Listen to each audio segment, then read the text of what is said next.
मंडळी, लवकरच विधान परिषदेच्या रिक्त जागांसाठी निवडणूक होणार आहे। अशातच अमरावतीत प्रहार जनशक्ती पक्षाचे बच्चू कडू यांना एकनाथ शिंदे यांच्या शिंदे सेनेच्या गटाकडून विधान परिषद सदस्यपदाची ऑफर देण्यात आल्याची चर्चा रंगली आहे।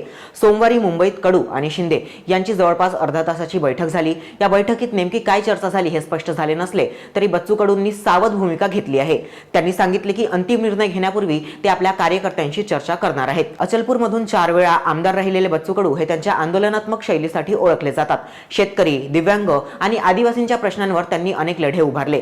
नागपुरातील आंदोलनानंतर सरकारने कर्जमाफी जाहीर केली आणि त्याचे श्रेय स्वतः शिंदे यांनी कडूंना दिले होते। मात्र या संपूर्ण घडामोडीत भाजप अडथळे निर्माण करत असल्याची चर्चा सुरू आहे। कडूंवर आरोप, गुन्हे दाखल आणि जुने व्हिडिओ पुढे आणून त्यांना अडचणीत आणण्याचा प्रयत्न केला जात असल्याचे बोलले जात आहे।